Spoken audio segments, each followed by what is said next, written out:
अपना चल रहा है एक्सरसाइज 6.2 जिसमें हम लोग क्वेश्चन 1 कर चुके हैं। क्वेश्चन 1 में कुल 10 क्वेश्चन थे, 10 क्वेश्चन हमने कर लिया है। अभी क्वेश्चन 2 देखिए जरा। Form the differential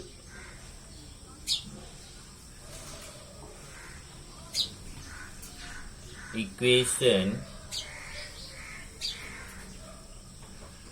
of family of lines having intercepts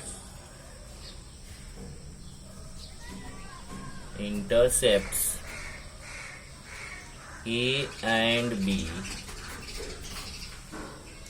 on the coordinate axis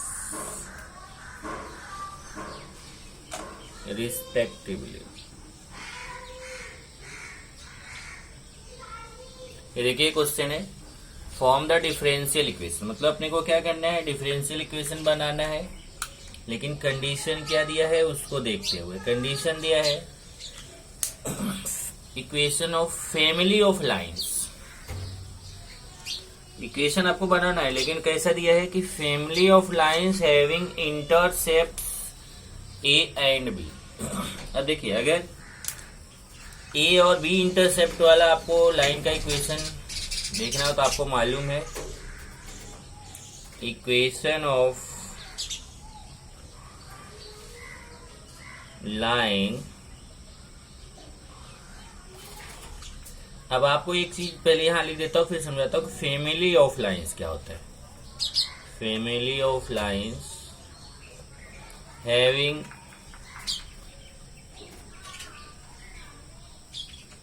intercepts A and B is given by x upon A plus y upon B equal to 1। ये देखिए ये फैमिली ऑफ लाइन्स। तो वैसे तो अगर आप देखो तो आपने ये लाइन का इक्वेशन पढ़ा है, equation of line in intercept form. A को एक्स इंटरसेप्ट बोलते हैं, बी को वाई इंटरसेप्ट बोलते हैं। अगर आपको याद हो तो ऐसे है डायग्राम, ये देखिए ऐसे लाइन है, इस ए लाइन ए एक्स एक्सिस, ये वाई एक्सिस और ये लाइन है। इस लाइन पे यहां देखेंगे तो ये एक्स इंटरसेप्ट ए है और ये वाई इंटरसेप्ट है, वाई इंटरसेप्ट बी है। तो अगर आपको एक्स इंटरसेप्ट ए दिया है, वाई इंटरसेप्ट बी दिया है, तो आप इस लाइन का इक्वेशन फाइंड कर सकते हैं इस फॉर्मूले से, x upon A plus y upon B equal to 1। लेकिन ध्यान रखिए यहाँ पे ए और बी आर्बिट्रेरी कांस्टेंट है। तो जब ए और बी आर्बिट्रेरी कांस्टेंट है तो जैसे जैसे आप ए और बी की वैल्यू चेंज करते जाएंगे नंबर्स में, ए का वैल्यू को भी 1 ले सकते हैं, बी का 2 ले सकते हैं, ए का 3 ले सकते हैं, बी का 5 ले सकते हैं। इस तरीके से आप ए और बी की वैल्यू चेंज करते जाओ तो ये लाइन्स भी चेंज होती जाएंगी। इस तरीके से आपको इनफाइनाइट लाइंस मिलेंगे। तो इसीलिए इसको बोला जाता है फैमिली ऑफ लाइंस। लेकिन ये जितनी भी फैमिली ऑफ लाइंस हैं, ये आपका सब में सब इंटरसेप्ट फॉर्म में है। तो यहां पे आप बोलेंगे here A and B are arbitrary constants, arbitrary constants. और आप जानते हैं जब ये आर्बिट्रेरी कांस्टेंट हो गया, इसको मैं इक्वेशन 1 कर देता हूं, तो इसमें कितने आर्बिट्रेरी कांस्टेंट हो गए, 2, ए और बी। तो आपको कितनी बार डिफरेंशिएट करना है, इसको 2 बार डिफरेंशिएट करना है और किसी भी तरीके से आर्बिट्रेरी कांस्टेंट को रिमूव करना है। तो चलिए 1 टाइम पहले डिफरेंशिएट करते हैं। Differentiating with respect to x we get, इसको with respect to x differentiate करिए तो देखिए 1 अपॉन ए कांस्टेंट है और एक्स का डिफरेंशिएशन 1 आएगा। ऐसे 1 अपॉन बी कांस्टेंट है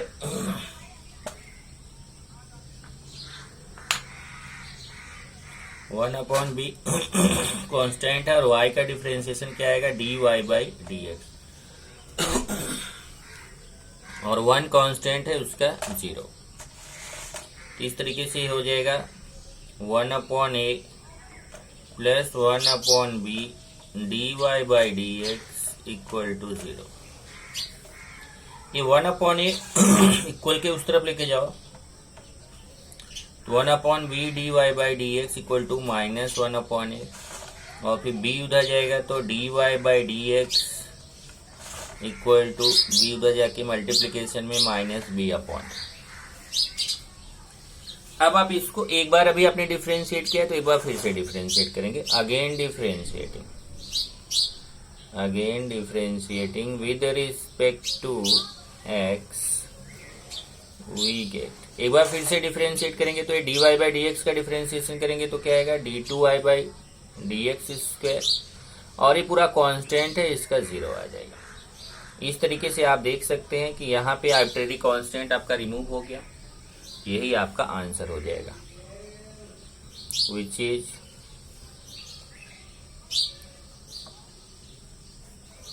रिक्वायर्ड डिफरेंशियल इक्वेशन। अभी question number 3।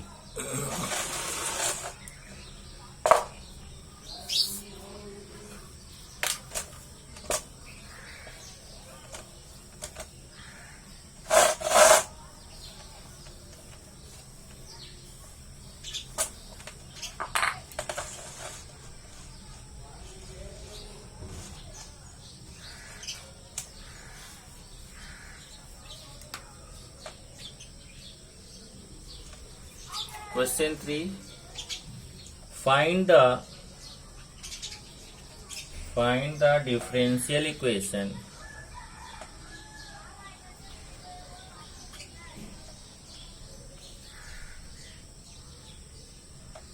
of all parabolas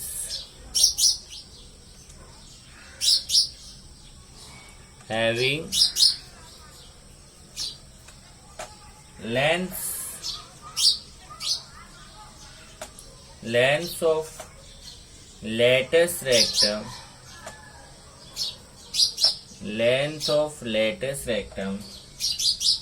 4a and length of lattice rectum 4a and axis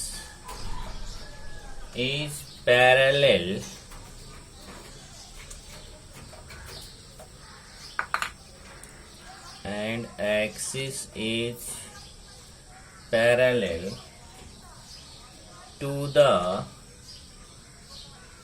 x-axis। अब देखिए जो क्वेश्चंस कर रहे हैं यहाँ पे बेसिक इंपॉर्टेंट है। आपने 11th में जो चैप्टर पढ़ा था मैथ्स में कॉनिक्स, वो कॉनिक्स का नॉलेज यहाँ पे जरूरी है। तो थोड़ा सा मैं आपको एक्सप्लेन करता हूं। Find the differential equation of all parabolas having length of latest rectum 4a and axis is parallel to the x axis. अब देखिए यहाँ पे अगर आपको याद हो तो ये 2 टाइप के पैराबोला थे।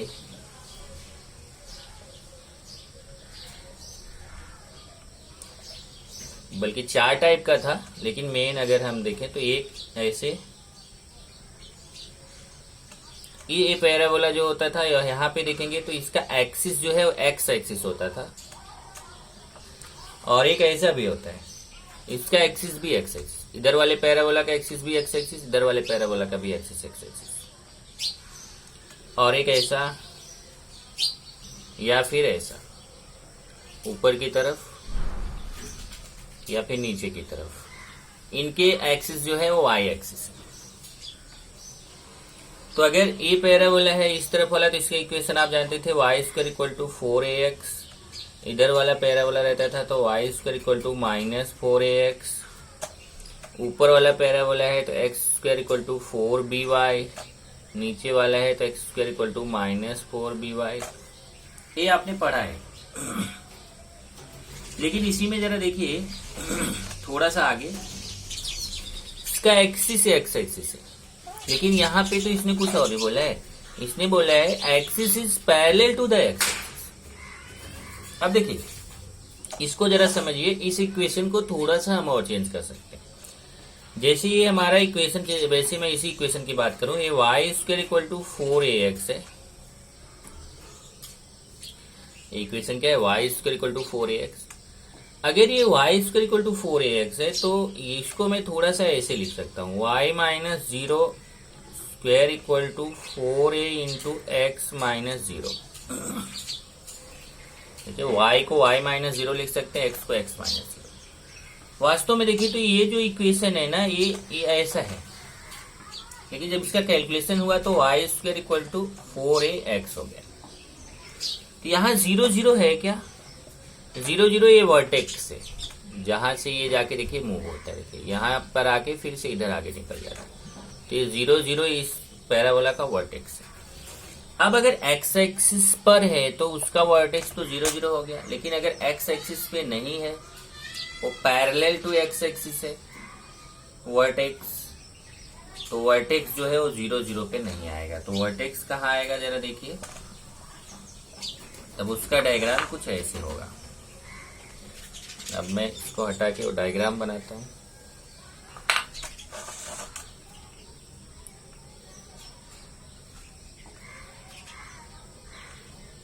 अब वो नीचे की तरफ, ऊपर की तरफ, या यहाँ सेकंड क्वाड्रेंट फोर्थ कहीं पे भी हो सकता है, लेकिन हम मान के चलते हैं कि वो ऐसे है। ये देखिए यहाँ ये वर्टेक्स हो गया, इसका वर्टेक्स मान लेते हैं एच के। इसके वर्टेक्स को क्या मान लेते हैं, एच के। एक minute,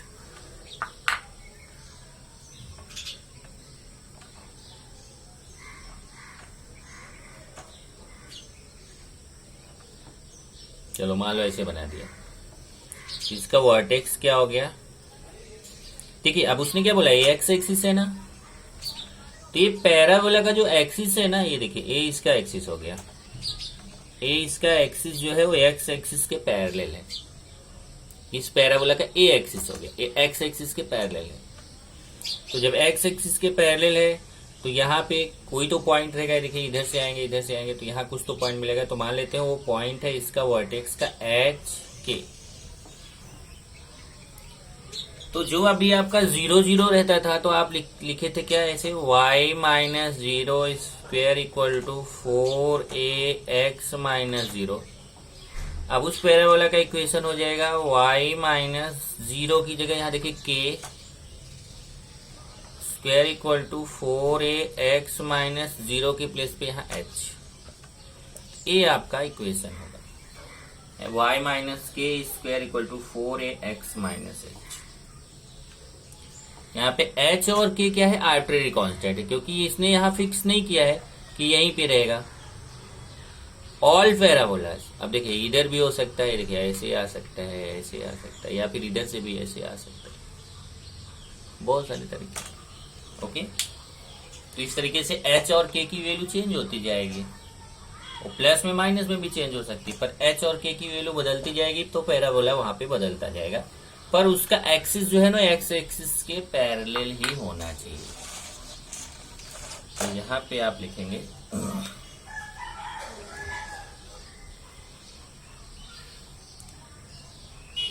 equation of parabola, equation of parabola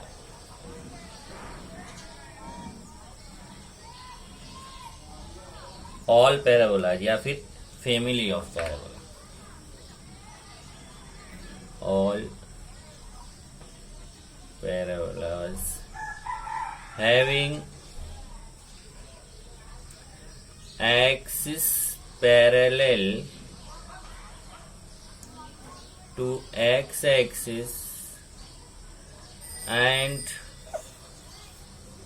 अब देखिए जब आप ये y square equal to 4ax, ये आप पैराबोला का इक्वेशन लेते हो तो यहाँ जो 4a है ना, इसको बोला जाता है लेंथ ऑफ लेटस रेक्टम। ये लेटस रेक्टम ऐसे रहता है, ऐसे। ये लेंथ ऑफ लेटस रेक्टम कितना होता है, 4a होता है। ये लेटस रेक्टम है, यहाँ मान लो फोकस है, ये लेटेस्ट रेक्टम। तो लेंथ ऑफ, जो कि आप जानते हैं लेटेस्ट रेक्टम परपेंडिकुलर रहता है एक्सिस के, तो इसका लेंथ ऑफ लेटेस्ट रेक्टम कितना होता है 4a। तो axis parallel to x axis and length of latest rectum 4a be given by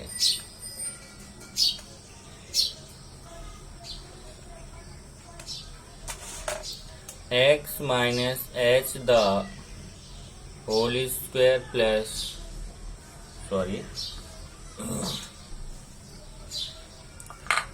y minus k the whole square equal to 4ax minus h, ये हो जाएगा। अब ये हम इसी इक्वेशन में अगर आप देखें तो आर्बिट्रेरी कांस्टेंट्स कितने हैं, h और k आर्बिट्रेरी कांस्टेंट्स है। Here hk is the vertex of parabola. So h and k are arbitrary constants.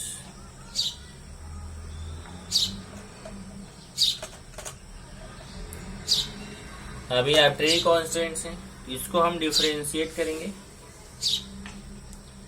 Differentiating with respect to x we get, चलिए इसको डिफरेंशिएट करते हैं। तो ये y minus k square, x पर n का formula आएगा, तो 2y minus k d by d x of y minus k, इसका क्या आएगा 2y minus k d by d x of y minus k. तो जब d by d x of y minus के करेंगे तो y का d y by d x आएगा, k का 0 आएगा, तो आ जाएगा कितना dy by d x. Chain rule से, ये चेन रूल डायरेक्ट लगा दिया मैंने।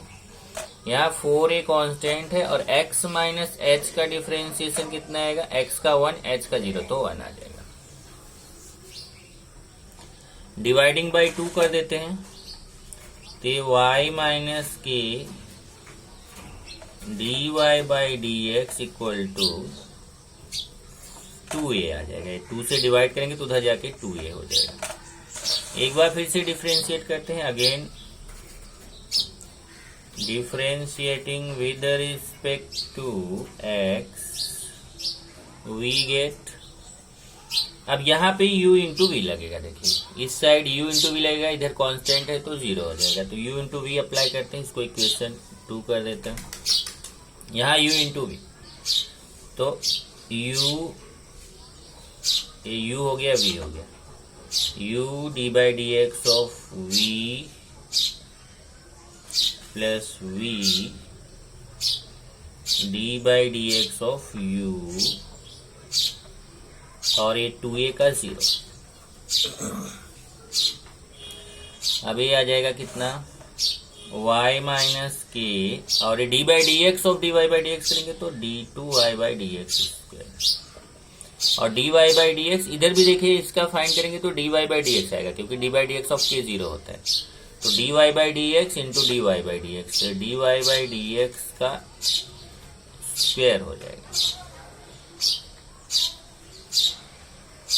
अब ये जो dy बाई डी एक्स का स्क्वायर है उसको राइट साइड लेके चले जाइए, तो y minus k d2y by d x square equal to minus dy by d x square, इसको इक्वेशन 3 करिए।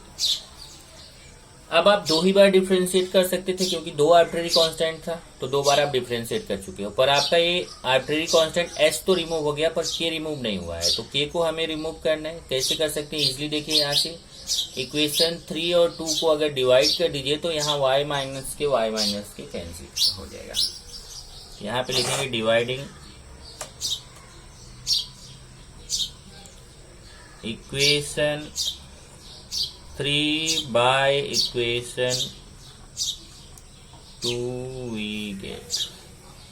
अब इक्वेशन 3 को इक्वेशन 2 से डिवाइड करेंगे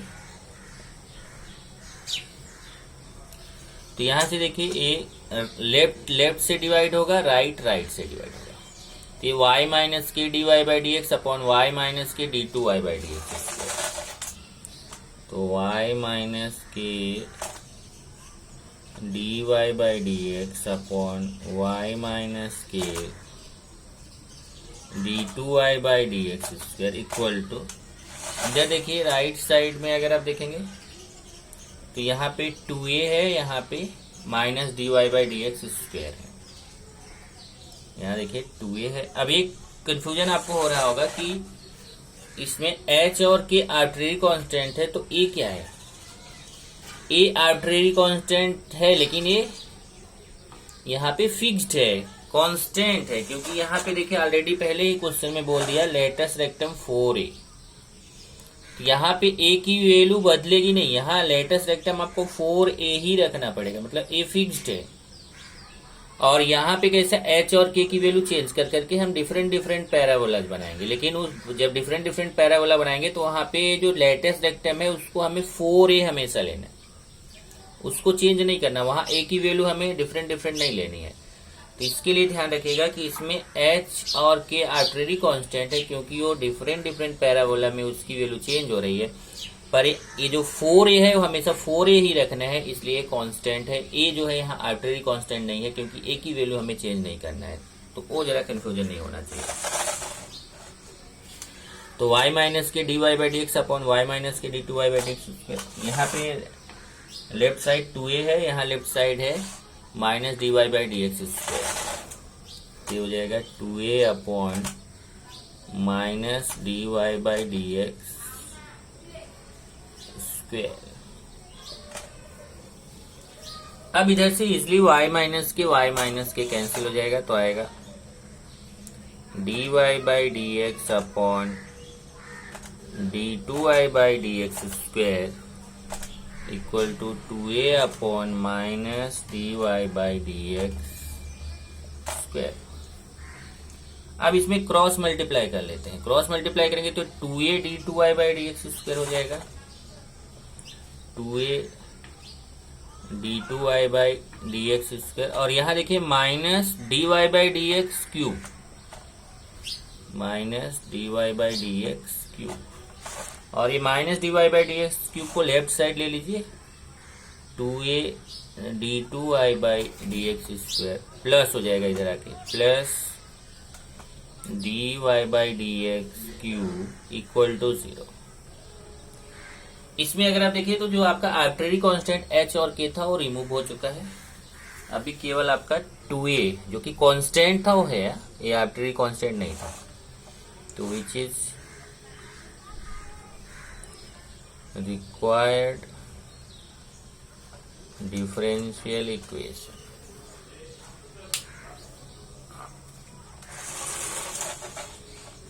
question number 4।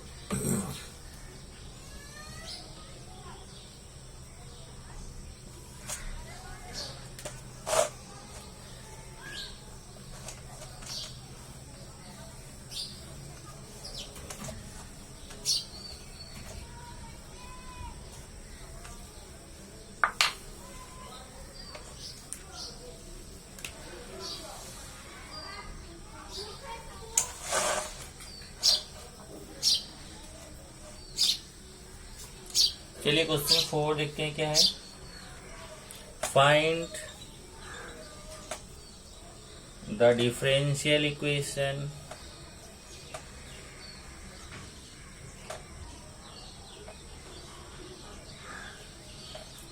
Of an ellipse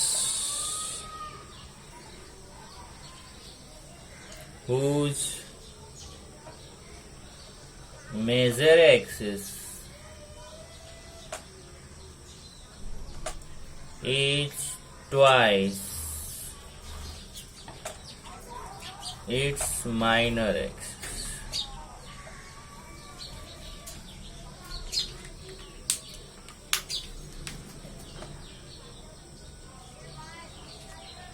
एक क्वेश्चन है, find the differential equation of an ellipse whose major axis is twice its minor axis। अब देखिए एलिप्स के लिए भी थोड़ा बेसिक मैं आपको बता देता हूँ। इलिप्स दो टाइप का रहता है, एक ऐसा और दूसरा ऐसा। इसमें कैसा है कि ये देखिए, मेजर एक्सिस होता है इधर ए, तो मेजर एक्सिस का पूरा लेंथ 2a होता है, और ये माइनर एक्सिस होता है b, और b तो माइनर एक्सिस का पूरा लेंथ होता है 2b। इसमें उल्टा रहता है, इसमें मेजर एक्सिस 2b रहता है और माइनर एक्सिस 2a। मेजर मतलब जो बड़ा वाला एक्सिस है वो 2a हो गया यहाँ पे, और माइनर मतलब जो छोटा वाला एक्सिस है 2b हो गया। इसमें देखिए मेजर 2b रहेगा, माइनर 2a रहेगा। तो आप दोनों में से कोई भी इक्वेशन ले सकते हैं, ओके। क्योंकि इलिप्स के लिए इक्वेशन वही रहता है दोनों के लिए, x² upon a² plus y² upon b² equal to 1। ये इलिप्स का इक्वेशन होता है। लेकिन एक कंडीशन जो दिया है क्वेश्चन में, उसके हिसाब से हमें इलिप्स लेना है। तो पहले equation of ellipse, equation of ellipse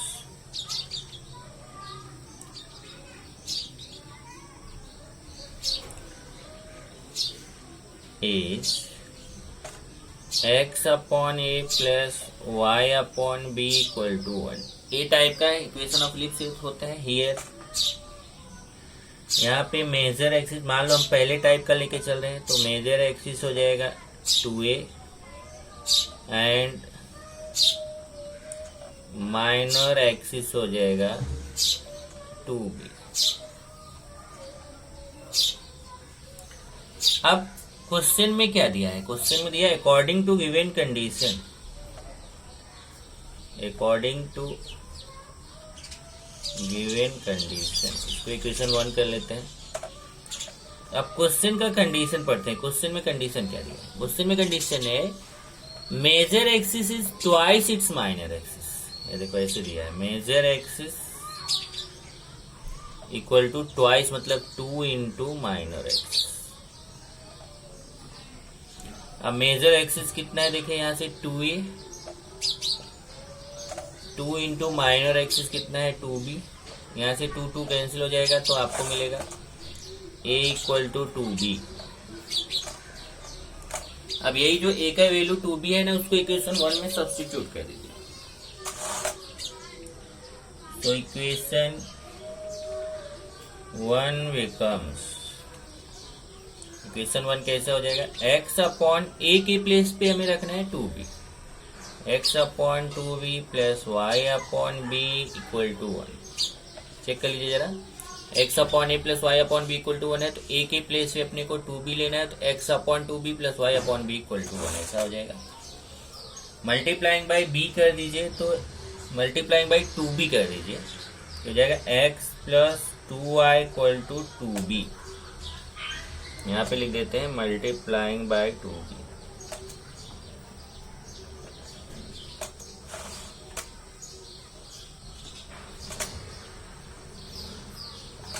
देखिए जब 2b से इसको मल्टीप्लाई करेंगे तो यहाँ 2b कैंसिल होगा, x आएगा, यहाँ 2b से मल्टीप्लाई करेंगे b कैंसिल होगा, 2y आएगा और यहाँ 2b आ जाएगा। अब इसको डिफरेंशिएट करते हैं। Differentiating with respect to x we get, एक चीज थोड़ा सा गड़बड़ किया यहाँ पे देखिए, इक्वेशन ऑफ इलिप्स ये नहीं है, ये तो इक्वेशन ऑफ लाइन है।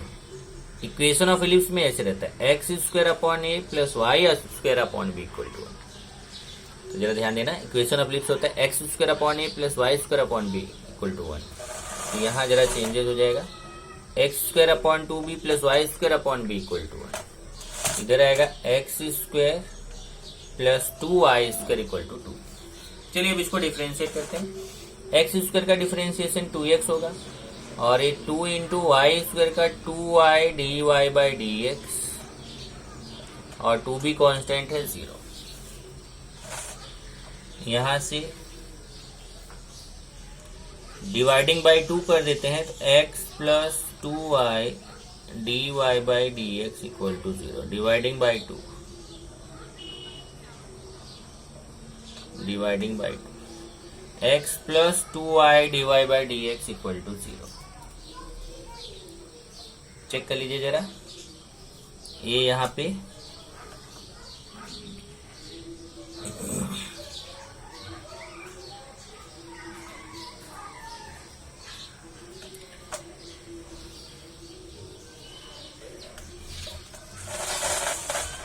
इधर भी चेंज होगा ना, x square upon a square plus y square upon b square equal to 1। ये नीचे का भी नहीं किया, ये देखिए x square upon a square plus y square upon b square equal to 1। ये इलिप्स का इक्वेशन होता है, x square upon a square plus y square upon b square equal to 1। तो इधर भी चेंज हो जाएगा, ये हो जाएगा देखिए एक्स स्क्वायर अपॉन, ध्यान से देखिए फिर से क्वेश्चन पूरा समझिए, यहाँ मैंने इक्वेशन गलत ले लिया था। Equation of ellipse is x square upon a square plus y square upon b square equal to 1 है।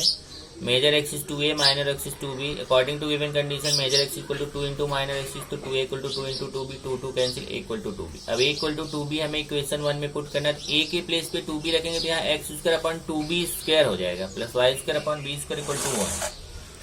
तो यहाँ देखिए x square upon 2b square और यहाँ y square upon b square equal to 1।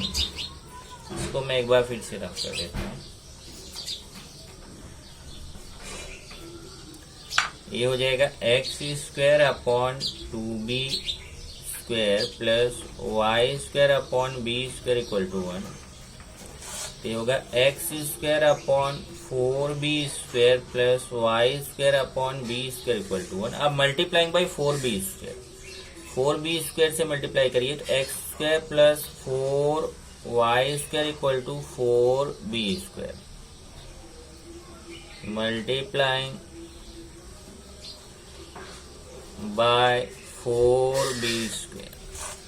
अब इसको डिफरेंशिएट करते हैं, differentiating with respect to x we get x square का 2x आ जाएगा और 4y स्क्वायर का 4 इंटू वाई स्क्वायर का 2y dy बाई dx और 4b स्क्वायर कॉन्स्टेंट है तो 0। अब डिवाइडिंग बाय 2 कर दीजिए, dividing by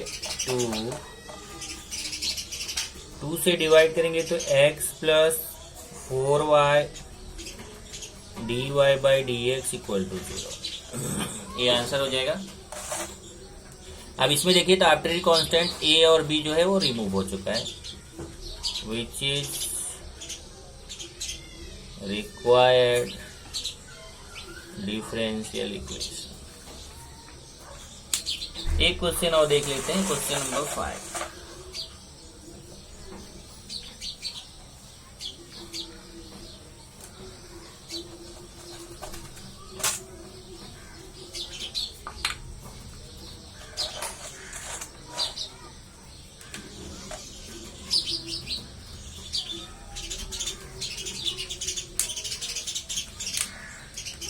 Form the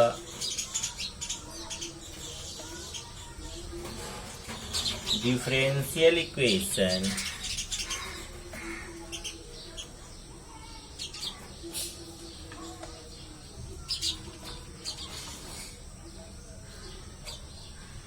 of family of lines, यहाँ फिर से लाइन है, parallel to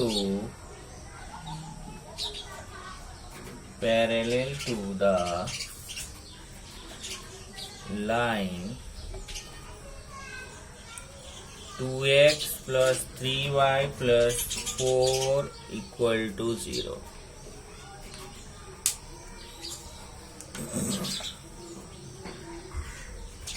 अब इसमें देखिए क्या बोला, form the differential equation of family of lines. इसमें बहुत सारी लाइंस हैं, पैरेलल टू द लाइन, इस लाइन के पैरेलल। तो जैसे देखो अभी ये भी बेसिक है आपका, अगर मान लीजिए ये लाइन है, इसका इक्वेशन है ax plus by plus c equal to 0।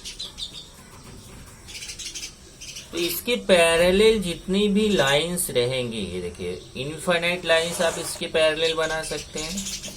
इसके पैरेलल जितनी भी लाइंस है ना, उन सब में कांस्टेंट c की वैल्यू आपका केवल चेंज होगा। ax प्लस by वाला पार्ट ऐसे ही रहेगा, x y वाला पार्ट ऐसे, केवल कांस्टेंट बदलता जाएगा। जैसे c1 हो गया,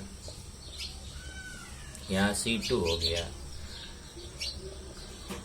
यहाँ c3 हो गया। मतलब एक कांस्टेंट चेंज करते जाओ, पैरेलल लाइंस मिलती जाएगी। केवल कांस्टेंट की वैल्यू बदलती जाएगी, लाइंस और पैरेलल जाएगी। एक्स और वाई की वैल्यू में कुछ भी चेंज मत करो, जो भी कांस्टेंट हो वैसे रहने दो। केवल ये जो सी का वैल्यू है वो आप चेंज कर सकते हो। तो अब इसलिए हम यहाँ पे देख सकते हैं कि जैसे 2x plus 3y plus 4 equal to 0 है, ये 2x plus 3y plus 4 equal to 0, इसके पैरेलल अगर कोई लाइन लेना है तो केवल ये जो 4 है ना, वो 4 के प्लेस पे दूसरे नंबर, दूसरे कांस्टेंट ले लो। लेकिन क्योंकि फैमिली ऑफ लाइंस बोला है तो हम यहाँ 4 के प्लेस पे कोई आर्बिट्रेरी कांस्टेंट लेंगे, जिससे वो ये रहे कि वो बदलता जाएगा तो लाइंस बदलते जाएंगे। Equation of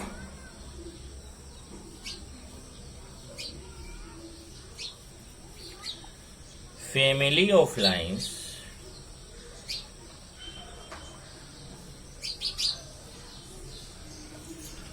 parallel to the line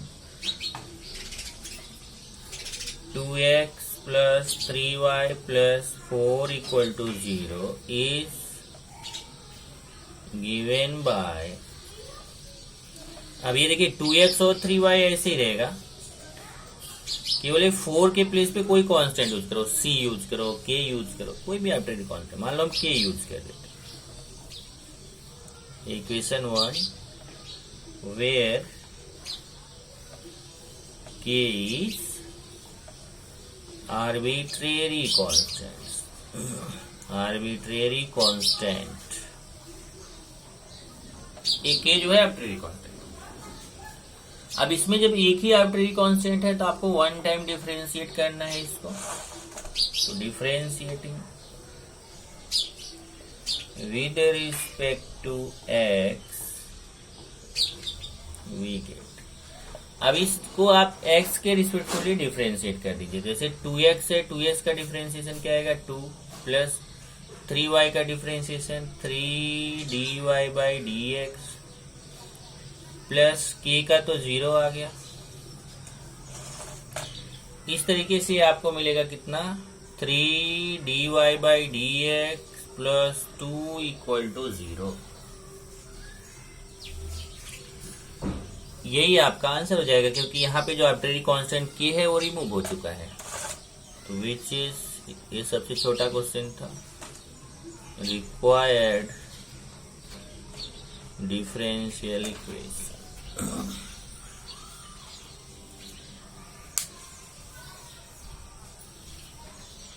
अभी 6th और 7th ऐसे 2 क्वेश्चंस और रह गए हैं, तो ये क्वेश्चंस हम लोग नेक्स्ट लेक्चर में करेंगे।